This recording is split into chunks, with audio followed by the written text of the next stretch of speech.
नमस्कार दोस्तों, मैं हूं यश चौरसिया। स्वागत करता हूं आपका अपने YouTube channel government teacher guide पर। दोस्तों, हमारा यह चैनल उन विद्यार्थियों को समर्पित है जो आगामी शिक्षक भर्ती परीक्षाओं में सफलता प्राप्त करना चाहते हैं और सफलता प्राप्त करने के लिए उचित व सटीक मार्गदर्शन सफल अभ्यर्थियों के द्वारा प्राप्त करना चाहते हैं। दोस्तों, कहते हैं कि जब टूटने लगे हौसले तो ये याद रखना, बिना मेहनत के तक तो ताज नहीं मिलते।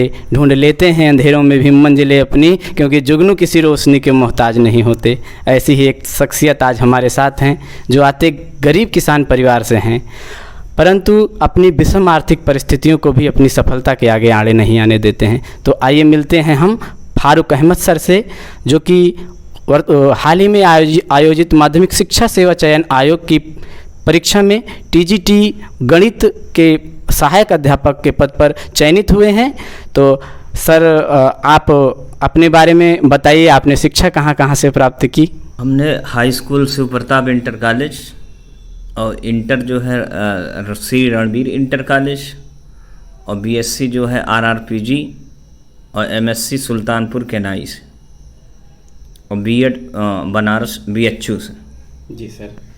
तो सबसे पहले हम आपको सर से अवगत करा दें। सर का नाम है फारूक अहमद। अभी हाल ही में आपका चयन हुआ है माध्यमिक शिक्षा सेवा चयन आयोग टीजीटी परीक्षा में गणित के पद पर। तो अभी आप लोगों ने सुना कि सर ने कहाँ कहाँ से शिक्षा प्राप्त की। तो सर, हम अक्सर ये लोग कहते हैं कि शिक्षक कोई भी परीक्षा हो, किसी भी परीक्षा को पास करने के लिए जो आर्थिक स्थितियाँ होती हैं वो ज़्यादा मायने रखती हैं। यदि किसी भी व्यक्ति की आर्थिक स्थिति बहुत अच्छी नहीं है तो क्या आपको क्या लगता है कि आर्थिक स्थिति मंजिल प्राप्त करने में कितनी बाधक हो सकती है? अगर वो मेहनत करता रहेगा लगातार तो कोई बाधा नहीं, क्योंकि हमारे ही साथ के कृषि से उनके पिताजी रिलेटेड थे, तो वो इस समय बिहार में प्रोफेसर हैं। उनका चयन केवी में भी हो गया, केबीएस में भी। अब इस टाइम वो वहाँ बिहार में असिस्टेंट प्रोफेसर के पद पर हैं, और उनके पिताजी एक कृषक थे। तो मेहनत बहुत ही ज़रूरी है। जी सर। तो जैसा कि अभी आपने सर ने एक उदाहरण दे करके बताया कि वो बहुत ही गरीब परिवार से बिलोंग करते थे, लेकिन अपनी काबिलियत और अपनी योग्यता के दम पर एक अच्छा मुकाम हासिल किया। सर, अक्सर आपकी भी घर की आर्थिक स्थिति बहुत अच्छी नहीं थी और आपकी शादी भी हो चुकी है और लगातार आपको असफलताएं भी मिली। तो किस तरीके से आपने मैनेज किया अपनी आर्थिक स्थिति को, कैसे आपने किया सर? अब लगातार जैसे सुबह शाम कोचिंग भी करते थे, उसके बाद कोचिंग के साथ साथ पढ़ाई भी 2 घंटे 4 घंटे जो टाइम मिल जाता दिन में या रात में, तो जुटे रहते थे। पढ़ाई करने में भी मेहनत करते रहते थे, और वो आर्थिक स्थिति को बैलेंस करने के लिए कोचिंग सुबह शाम लेते थे कि हमारा बैलेंस बना रहे, बिगड़े ना। सर, ये शिक्षक बनने का सपना आपके मन में कब आया? आपको कहाँ से प्रेरणा मिली कि एक शिक्षक जो बन करके समाज में अच्छा योगदान किया जा सकता है? अब ये जो है, अब हमारी परिवार की स्थिति अच्छी नहीं थी, बहुत गरीब परिवार से थे, तो कोई दिशा निर्देश भी नहीं दिया कि हाँ ऐसा करो। तो अब जो है हमने उसी दिन जब हाई स्कूल हमने पास किया, तो उसी दिन फिर हमारे मन में आया कि अगर कहीं नौकरी नहीं मिलती है तो सबसे पहले गणित विषय लेंगे, तो उसके लिए आप कोचिंग ट्यूशन भी पढ़ाएंगे, तब भी जो है कुछ ना कुछ अर्निंग होगी, तो उससे परिवार चल जाएगा। तो उसी दिन से जब हाई स्कूल हमने पास किया, तो उसी दिन से हमारे मन में आया कि मैं जब इतना मेहनत कर रहा हूँ, अगर हाई स्कूल इंटर जब पास कर सकता हूँ, तो क्या इतना मेहनत करके एक टीचर की तरह मैं भी काम नहीं कर सकता? बिल्कुल सर जी।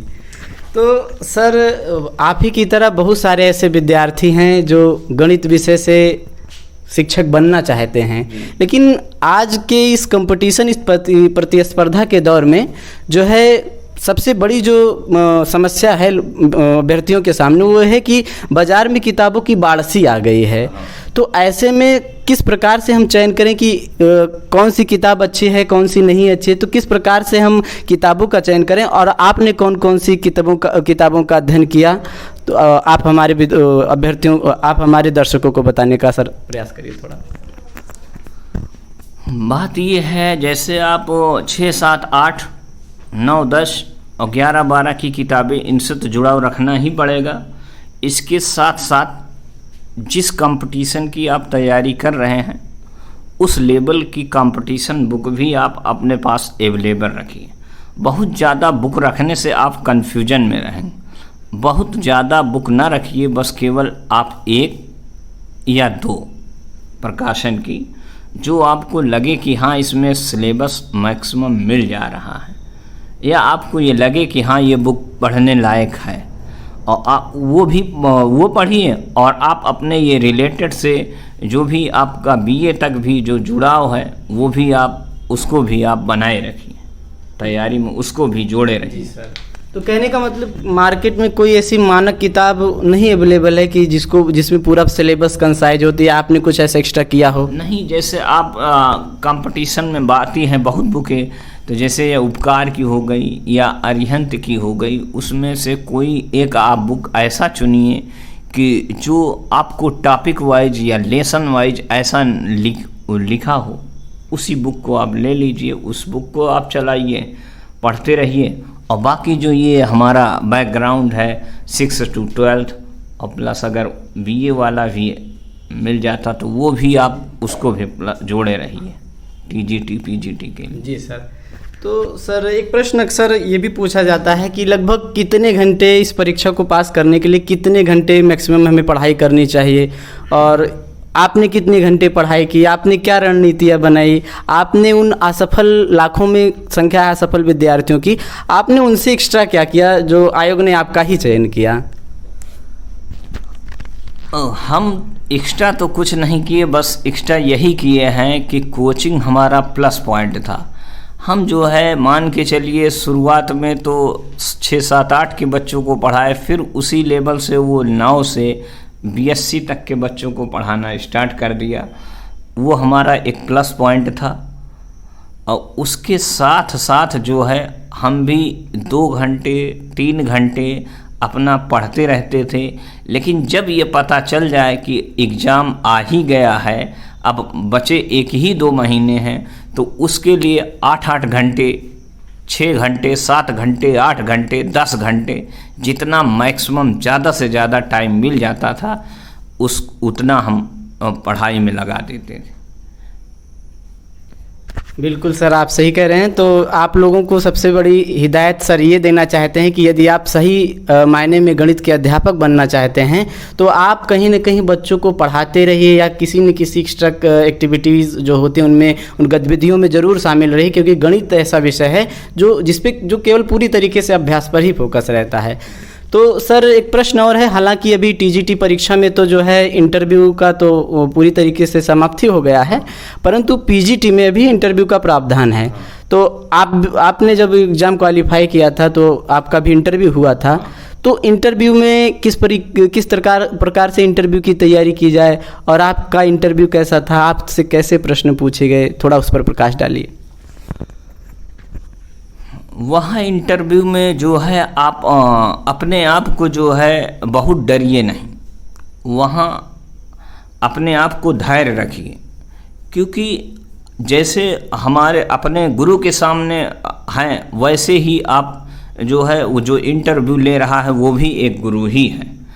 तो आप उसके सामने अगर जो आप पूछते हैं, जो अगर आता है उसको आप बताइए, और अगर नहीं आता है, अगर कोई आपको भूलवश नहीं याद आ रहा है तो उसको कह दीजिए सर ये हमें नहीं पता है, या सॉरी सर, तो वो आगे बढ़ जाएगा। बस जो आता हो वही उतना आप बताइए, उसको इधर उधर घुमा कर मत बताने की कोशिश कीजिए, या ये आप उससे कहीं आप बहस मत करिए। जो वो कह रहा है उतना ही बताइए, उससे ज़्यादा आप ना बताइए ना उससे कम बताइए।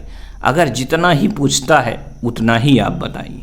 तो सर आपसे क्या क्या प्रश्न पूछे गए थे? तो हमारा तो ये पूछा गया था सबसे पहले, आप क्या करते हो? तो हमने कहा सर प्राइवेट स्कूल में हम टीचिंग करते हैं। तो कहा किस क्लास से किस क्लास तक करते हो? तो हमने कहा सर मैं जो है 6 से 10 तक के बच्चों को पढ़ाता हूँ। कहे कहाँ तक है वो विद्यालय, कहाँ तक है? तो हमने कहा इंटर तक है, और वो वहाँ पे वो इंटर में मैथ नहीं है, या हमारी क्लास नहीं चलती है, आप ये भी बोल सकते हो वहाँ। तो उन्होंने यही पूछा, मैथ से रिलेटेड क्वेश्चन सबसे पहले ये पूछा कि आप परिमेय संख्या किसे कहते हैं? तो हमने वही बताया P/Q के रूप की जो संख्या होती है वही परिमेय संख्या है, Q 0 के बराबर ना हो। Q does not equal। हाँ। तो और उन्होंने फिर पूछा कि जो है शून्य क्या परिमेय संख्या है? तो हमने कहा हाँ शून्य एक परिमेय संख्या है। तो उन्होंने कहा कोई एग्जाम्पल दो। तो हमने कहा 0/2, 0/8, 0/9 ये परिमेय संख्या है। तो फिर उन्होंने ये कहा कि जो है अच्छा ये बताओ आप लासा मासा। तो लासा मासा हमने ये बताया कि जैसे दो संख्याएं हैं उनका महत्तम जो लिया जाए मासा, और वही महत्तम गुणनखंड करके वो मासा और लासा निकाला जाता है। तो एक संख्या दिए थे उसका हमने लासा मासा निकाल के बताया। अपवर्तक पूछे 6 का अपवर्तक क्या है? तो हमने कहा 1, 2, 3 और 6 है।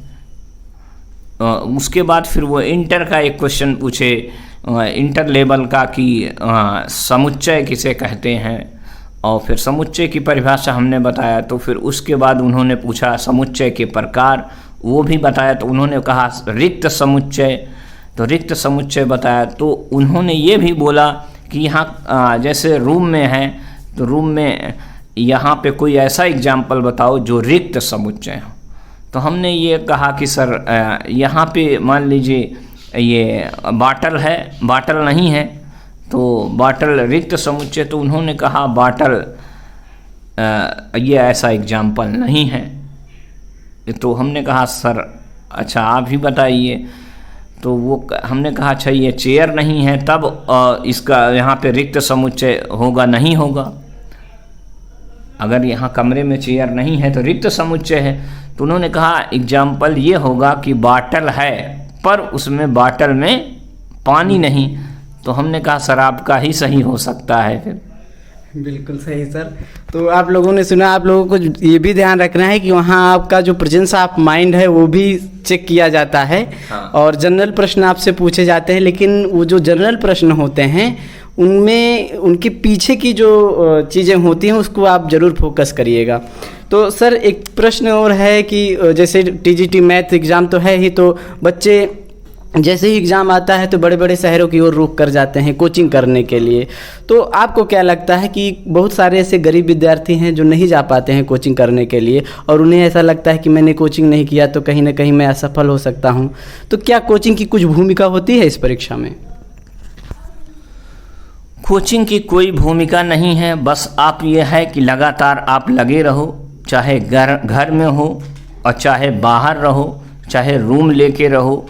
ये है कि आप लगातार जारी रखो, पढ़ाई जारी रखोगे तो मेहनत ही एक ना एक दिन काम आएगी। क्योंकि हमारे वहाँ कालीकन इंटर कॉलेज में हमारे ही साथ के सामाजिक विज्ञान के एक टीचर हैं, वो इलाहाबाद में तैयारी कर रहे थे, उनकी भी मैरिज हो गई। उसके बाद उन्होंने तुरंत जो है घर चले आए और घर से तैयारी किया। बस केवल 1 साल 2 साल में वो भी टीजीटी क्वालिफाई हो गए। जी सर। तो जैसा कि सर ने आप लोगों को बताया कि कोचिंग मायने नहीं रखता है, मायने रखता है आपका जज्बा, आपका जुनून। और आप अपने उस जज्बे और उस जुनून और उस लगन से काम करिए तो आप अकेले ही किसी भी परीक्षा को क्वालिफाई कर सकते हैं। तो सर एक प्रश्न आपसे और है जो अक्सर ये भी पूछा जाता है कि जो है कुछ ऐसे विद्यार्थी हैं गणित की तैयारी करने वाले, जिन्हें लगता है कि जो मैथ है बड़ा ही टफ विषय है या वहाँ पर जो प्रश्नों का स्तर होता है बड़ा हाई लेवल का आता है, जबकि पढ़ाना हमें पड़ता है 9th 10th के बच्चों को, तो क्या ये भी बात सही है कि वहाँ हाई लेवल के भी प्रश्न पूछे जाते हैं? अब वहाँ जैसे मीडियम लेवल का क्वेश्चन तो वो रहता ही है 60%, और उसके बाद 20% थोड़ा उससे भी लो रहेगा, और 20% लगभग मान के चलिए कि हार्ड भी रहता है। तो अब आपको इतना कोशिश ये करना है कि जितना ज़्यादा से ज़्यादा हम कवर करें, उसमें क्योंकि कुछ तो डिफ़िकल्ट नहीं देगा तो सभी के सभी पास हो जाएंगे। तो इसीलिए उसका मकसद होता है कि सभी लेवल के क्वेश्चन कुछ लो लेवल रहे, कुछ मीडियम लेवल रहे और कुछ हाई लेवल के क्वेश्चन रहे। इसीलिए वहाँ कंपटीशन में कोई भी कंपटीशन हो इस लेवल का क्वेश्चन रखा है। जी सर। तो सर अंतिम प्रश्न आपसे है कि गणित विषय से तैयारी करने वाले जो आगामी परीक्षा जो आ रही है उसकी तैयारी करने वाले जो भी हमारे अभ्यर्थी हैं, तो आप अपनी तरफ से उनको कुछ सुझाव देना चाहते हैं या जो हमसे बच गए हो आप अपनी तरफ से कुछ कहना चाहते हैं? अब गणित विषय के लिए पढ़ने के लिए उनको तो लगातार प्रैक्टिस की ज़रूरत है, क्योंकि क्वेश्चन 2 घंटे में आता तो सबको है, बट ये है कि आपको जो टाइम लिमिट है 2 घंटे में आपको इतनी प्रैक्टिस करनी है कि हम 100 क्वेश्चन पार हो जाएं। और जिस दिन ये आप 100-110 क्वेश्चन कर ले जाएंगे 2 घंटे में, आप प्रैक्टिस के लिए आपके पास मान के चलिए वहाँ कंपटीशन में 2 घंटा है, तो हम यहाँ तैयारी करने में 1 घंटा 45 मिनट माने, और 1 घंटे 45 मिनट में हम 125 क्वेश्चन करने की क्षमता रखें। 2 क्वेश्चन 4 क्वेश्चन 5 क्वेश्चन अगर छूट जाता है तो कोई बात नहीं, उसको हम ऐसे भी कर सकते हैं, बिना लगाए भी कर सकते हैं, तुक्का भी मार सकते हैं। लेकिन हमारा लक्ष्य ये हो कि 1 घंटा 45 मिनट में 50 मिनट में 1 घंटा 50 मिनट में हम लगभग 120 क्वेश्चन तक पहुंच जाएं। अब मैथ ऐसा विषय है कि मैथ का क्वेश्चन सभी लगाना पड़ता हो, बहुत अगर प्रैक्टिस में है तो कुछ क्वेश्चन आसानी से सॉल्व हो जाते हैं, बिना लगाए भी उसको देखते ही पता चल जाता है कि यही विकल्प सही है। तो कोई भी विषय हो उसमें आपको प्रैक्टिस की ज़रूरत है कि हमारा 2 घंटे में कितना क्वेश्चन जा रहा है, मैं कितना क्वेश्चन कर सकता हूँ, मेरी क्षमता कितनी है। जी सर। बस तो बहुत बहुत धन्यवाद सर, और एक बार हम आपको सफलता की ढेर सारी बधाइयाँ देना चाहते हैं, और हमारी पूरी टीम की तरफ से आपको ढेर सारी शुभकामनाएं और बहुत बहुत धन्यवाद, आपने अपना कीमती समय हमारे लिए निकाला। धन्यवाद सर जी। तो दोस्तों फिर से मिलेंगे हम किसी नई शख्सियत के साथ, किसी नई सफल गाथा के साथ। तब तक हमारे इस चैनल को सब्सक्राइब करिए और कमेंट करिए, लाइक करिए, शेयर करिए, और जो भी आपकी प्रॉब्लम हो कमेंट बॉक्स में लिखिए, हम उसका निराकरण करने का प्रयास करेंगे। जय हिंद, जय भारत।